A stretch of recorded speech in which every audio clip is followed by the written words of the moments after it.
എന്തായാലും E D ഉദ്യോഗസ്ഥരെ ആക്രമിച്ച കേസിൽ വളരെ നിർണായകമായ ഒരു ദിവസമാണ് പ്രതികളുടെ ജാമ്യാപേക്ഷ. ഇന്ന് ഹൈക്കോടതിയിൽ എത്തുമ്പോൾ എന്താണ് സംഭവിക്കാൻ പോകുന്നത് എന്നുള്ളതാണ് അറിയേണ്ടത്. 13 പ്രതികളുടെ ജാമ്യാപേക്ഷയിലാണ് ജസ്റ്റിസ് കൗസർ എടപ്പകത്ത് വാദം കേൾക്കുക. ജാമ്യാപേക്ഷയെ എതിർത്ത് സർക്കാരും ഇ ഡിയും മറുപടി നൽകും. എന്തായാലും നേരത്തെ ഈ പ്രതികളുടെ ജാമ്യാപേക്ഷ കോടതിയിലെത്തുന്ന ഘട്ടത്തിൽ ഇ ഡി കർശനമായ ചില നിലപാടുകൾ കോടതിയെ അറിയിച്ചതാണ്.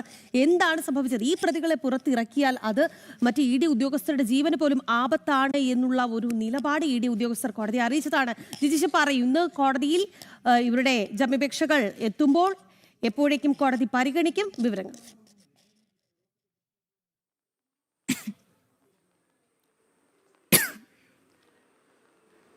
രാഗി, അശ്വതി, കഴിഞ്ഞ ദിവസങ്ങളിലെല്ലാം തന്നെ കോടതിയിൽ വലിയ തോതിൽ ഒരു വാദങ്ങളിലേക്കെല്ലാം വിവിധ കോടതികളിൽ വാദപ്രതിവാദങ്ങളിലേക്ക് നടന്ന ഒരു സംഭവമാണ്. 7 പ്രതികൾ ജാമ്യ ഹർജിയുമായി കോടതിയെ സമീപിച്ചത്. കീഴ്ക്കോടതികളെല്ലാം തന്നെ ജാമ്യം നിഷേധിച്ചതോടുകൂടിയാണ് ഇ ഡി ഉദ്യോഗസ്ഥരെ ആക്രമിച്ച കേസിലെ പ്രതികളായ CPM പ്രവർത്തകർ ഹൈക്കോടതിയെ സമീപിച്ചിരിക്കുന്നത്. എന്നാൽ ഇതിനെതിരെ വലിയ ശക്തമായ വാദങ്ങളാണ്, ഇവർക്ക് ജാമ്യം നൽകരുത് എന്ന് ചൂണ്ടിക്കാണിച്ചുകൊണ്ട് അതിശക്തമായ വാദമുഖങ്ങളാണ് എൻഫോഴ്സ്മെന്റ് ഡയറക്ടറേറ്റ് കോടതിയിൽ ഉന്നയിച്ചിരിക്കുന്നത്. കാരണം ആസൂത്രിതമായി നടത്തിയ ഒരു കൃത്യമാണ് എൻഫോഴ്സ്മെന്റ് ഡയറക്ടറേറ്റ് ഉദ്യോഗസ്ഥരെ ആക്രമിക്കുക എന്നത്.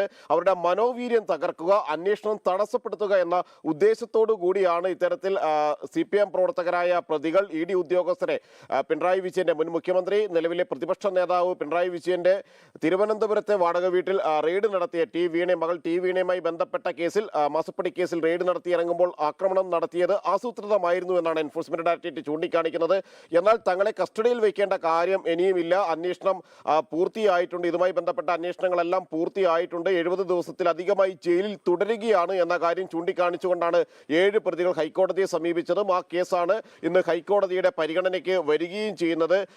എൻഫോഴ്സ്മെന്റ് ഡയറക്ടറേറ്റ് ഉന്നയിച്ചിരിക്കുന്ന മറ്റു പ്രധാനപ്പെട്ട വാദങ്ങൾ എന്ന് പറയുന്നത്, ഇനിയും ഈ ഗൂഢാലോചകരെ കണ്ടെത്താനുണ്ട്, ഇതിന് പിന്നിൽ പ്രവർത്തിച്ച നേതാക്കൾ അടക്കമുള്ള ആളുകളുണ്ട്. ഈ ഒരു കൃത്യത്തിലേക്ക് സാധാരണ പ്രവർത്തകരെ തള്ളിവിട്ട, അല്ലെങ്കിൽ ആ പ്രവർത്തകരെ പ്രകോപിപ്പിച്ച് ആക്രമണത്തിലേക്ക് പ്രേരിപ്പിച്ച ആളുകൾ അടക്കമുള്ള നേതാക്കളുണ്ട്. അത്തരം ആളുകളെ കണ്ടെത്തണം. ഇതിന് പിന്നിലുള്ള ഗൂഢാലോചനയിലേക്ക് നയിച്ച കാരണങ്ങൾ, ഒപ്പം തന്നെ അതിന് പിന്നിൽ പ്രവർത്തിച്ച ആളുകളെ കണ്ടെത്തണം. പെട്ടെന്ന് സംഘടിച്ച് അല്ലെങ്കിൽ പെട്ടെന്നുള്ള പ്രകോപനത്തിന്റെ പുറത്ത് ചെയ്ത കാര്യങ്ങളെല്ലാം മറച്ച് കൃത്യമായി തന്നെ ആളുകളെ പരസ്പരം ആശയവിനിമയങ്ങൾ നടത്തി അവിടെ സംഘടിക്കാൻ വേണ്ടി പ്രേരിപ്പിച്ച് അങ്ങനെ വന്ന ആളുകളാണ് ഇ ഡി ഉദ്യോഗസ്ഥരുടെ വാഹനം ആക്രമിക്കുന്നതും ഇ ഡി ഉദ്യോഗസ്ഥരെ ആക്രമിക്കുന്നതും. വധിക്കുക, കൊലപ്പെടുത്തുക എന്ന ലക്ഷ്യത്തോടു കൂടി തന്നെയായിരുന്നു ഉദ്യോഗസ്ഥരെ ആക്രമിച്ചത്. ഒരു വധിക്കുക എന്ന ലക്ഷ്യത്തോടു കൂടി തന്നെയാണ് എന്നുള്ളത് തന്നെയാണ് ഇ ഡിയുടെ വാദം.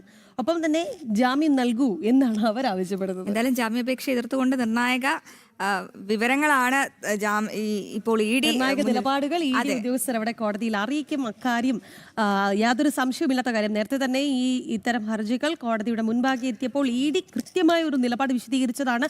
അപ്പോഴാണ് ഈ പ്രതികൾക്ക് വലിയ തിരിച്ചടി ഏറ്റത് എന്നുള്ളതാണ്. എന്തായാലും ജിജീഷാണ് വാർത്തയുടെ വിശദാംശങ്ങൾ കൊച്ചിയിൽ നിന്ന് നൽകി. നമുക്ക്